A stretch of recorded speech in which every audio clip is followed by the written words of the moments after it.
Bien, hasta aquí entonces nosotros hemos visto que empezó la oxidación de la glucosa con la glicólisis, ¿sí? Hasta piruvato. El piruvato ingresó a la matriz mitocondrial, ¿sí? Fue convertido a acetil-CoA y luego ocurrió el ciclo de Krebs, ¿sí?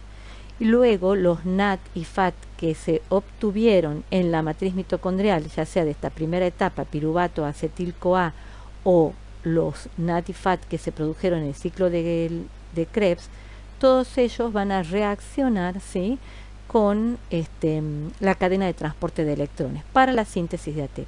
¿Estamos de acuerdo? Todo esto ocurre siempre y cuando el poder reductor, ¿sí?, se produzca en la matriz mitocondrial, como en estos casos que hemos nombrado. Ahora, ¿qué pasa con los NAD reducidos que se producen en la glicólisis? Esto ocurre en el citosol. Y como habíamos visto, la matriz interna de la mitocondria es altamente selectiva y no deja pasar el NAD reducido. Entonces, lo que se ha desarrollado, ¿sí?, son unos sistemas enzimáticos que se llaman las lanzaderas de electrones, que son una serie de reacciones que no hacen otra cosa que transferir ese poder reductor, ¿sí?, hacia el interior de la matriz mitocondrial. Es decir, el NAD reducido que se encuentra en el citosol va a terminar siendo, ¿sí?, NAD, o generando NAD reducido o FAT reducido en la matriz mitocondrial para que estos puedan interactuar con los transportadores en la cadena de transporte. Vamos a ver dos de esos sistemas que se llaman camino de las lanzaderas, ¿sí?, y que tienen como objetivo reoxidar el NAD producido en la glicólisis, ¿no es cierto?, en el citosol, para que aun cuando haya para que cuando haya oxígeno aún siga sucediendo la glicólisis. Bueno, veamos entonces cómo ocurre la reoxidación entonces del NAD reducido cuando está presente el oxígeno, es decir, cuando necesitamos que ese NAD reducido ingrese, o el poder reductor ingrese a la matriz mitocondrial para que ese poder reductor pueda interactuar con la cadena de transporte y sea más eficiente la producción de ATP. Entonces, en el citosol, ¿sí?, el NAD reducido va a reaccionar con la dihidroxiacetona fosfato y va a formar glicerol trifosfato, ¿sí? Este sí puede ingresar a la mitocondria, y entonces va a reducir el FAT, y se va a regenerar la dihidroxiacetona, que también puede atravesar las membranas mitocondriales y volver al citosol. Ese FAT reducido va a interactuar, ¿no es cierto?, con la succinil reductasa en la cadena de transporte de electrones. Esto es lo que se llama la lanzadera de dihidroxiacetona fosfato. La otra modalidad es la lanzadera de malato-aspartato, que en el citosol el NAD reducido va a reaccionar con el oxalacetato. Ese oxalacetato va a se va a reducir a malato. La membrana mitocondrial interna, ¿sí?, tiene un transportador para malato. El malato, una vez que ingresa en la matriz, ¿sí?, va a reducir a un NAD y se va a regenerar el oxalacetato. Ese NAD reducido va a ir a reaccionar con la NADQ reductasa de la cadena de transporte de electrones. Y el oxalacetato, ¿sí?, por acción de una transaminasa, va a formar aspartato. El aspartato puede atravesar la membrana interna de la mitocondria y en el citosol otro complejo enzimático, ¿sí?, va a regenerar el oxalacetato. Esto es lo que llamamos entonces lanzadera de malato-aspartato. ¿Cuál es el objetivo, insisto, de la existencia de estos sistemas, de este circuito? Es que el NAD reducido producto de la glicólisis, cuando funciona la cadena de transporte de electrones, se regenere a NAD oxidado para que siga ocurriendo la glicólisis y sus electrones puedan, ¿no es cierto?, ser volcados de alguna manera a la cadena de transporte de electrones. Entonces, el NAD reducido citosólico termina de alguna manera siendo NAD reducido o FAT reducido en la matriz mitocondrial. Entonces, para que funcione la cadena de transporte de electrones, no solamente tiene que haber NAD reducido que se produce por oxidación de la glucosa, ¿no es cierto?, hasta el ciclo de Krebs, sino también debe haber el suministro apropiado de oxígeno, que es el aceptor final de electrones de toda esta serie de reacciones de óxido-reducción. Porque si no está el oxígeno, ¿sí?, no hay quien le reciba los electrones a la citocromo-oxidasa. Y en cuanto esta citocromo-oxidasa no se vuelva a oxidar, entonces toda la serie de reacciones se frena.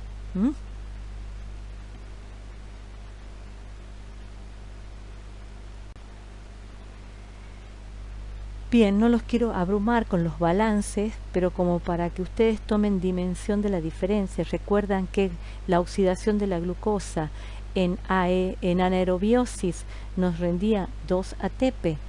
Fíjense, aquí nos está rindiendo, o sea, en presencia de oxígeno nos rinde de 36 a 38 ATP aproximadamente. Bueno, la diferencia está condicionada al tipo de el sistema de lanzadera que participe, por ejemplo. Pero fíjense que la participación de la mitocondria y por supuesto, el oxígeno, cómo hace más eficiente la obtención de energía a partir de una molécula de glucosa.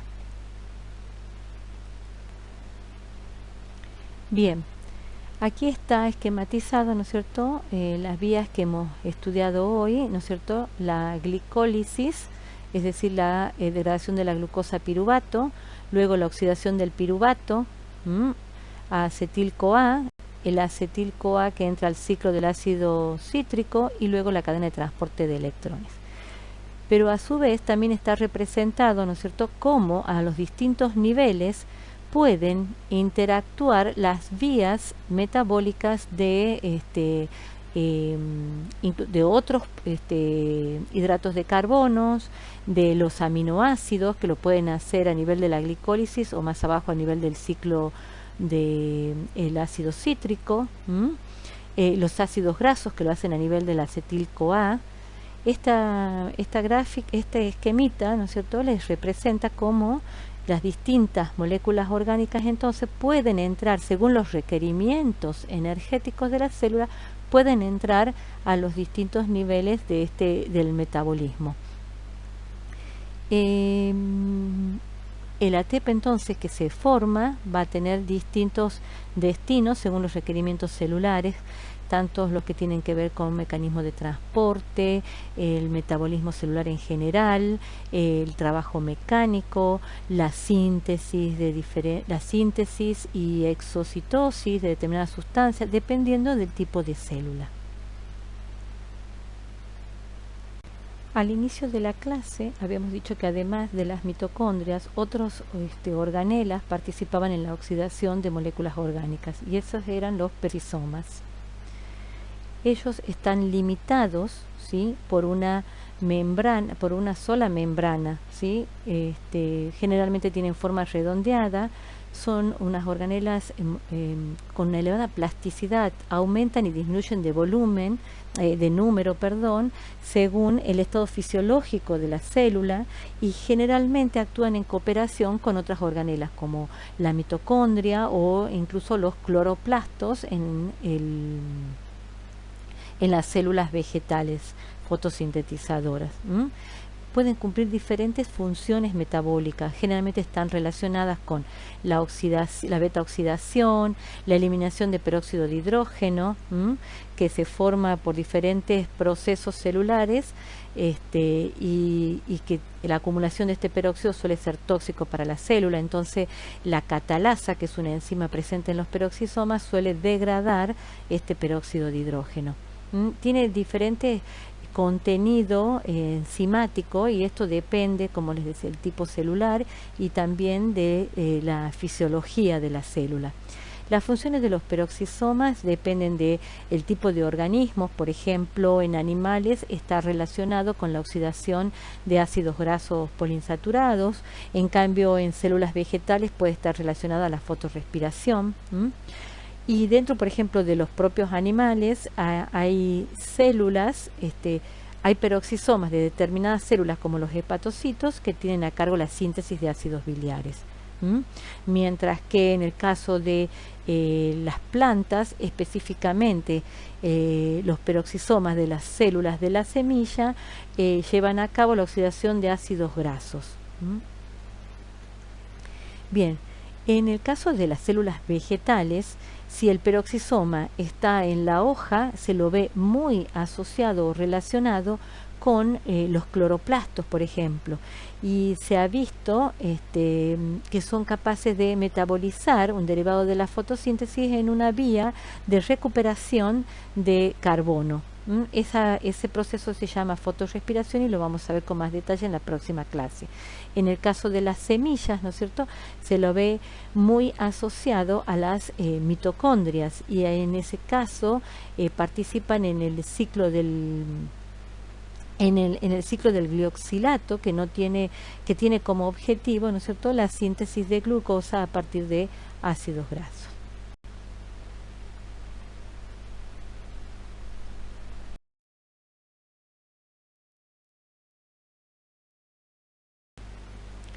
Bien, al comienzo de la clase yo les había dicho que la característica que tienen en común estas organelas, ¿no es cierto?, incluso los cloroplastos, o sea, las mitocondrias, los peroxisomas y los cloroplastos, eran que eran orgánulos autoduplicables. En el caso particular de los peroxisomas se ha puesto en duda en los últimos años si es la única vía, la autoduplicación, ¿no es cierto?, para generar nuevos peroxisomas. Y estudios recientes han demostrado o han destacado el rol del retículo endoplasmático en la formación de novo de peroxisomas. Algunos describen que los nuevos peroxisomas son híbridos de preperoxisomas que van a derivar de mitocondrias y de retículo endoplasmático, es decir, el material de los nuevos peroxisomas provienen de membranas y contenido enzimático de las mitocondrias y también del retículo endoplasmático. Otros han destacado, ¿no es cierto?, las nuevas funciones que están asociadas con esta generación de novo o renovación de los peroxisomas, de estos puntos de unión o puntos de contacto en realidad entre la membrana del retículo y los peroxisomas. Otros estudios han destacado que esos complejos que participan en la interacción de las membranas de retículo y peroxisomas están asociados al mantenimiento de los mismos, o sea, de los peroxisomas.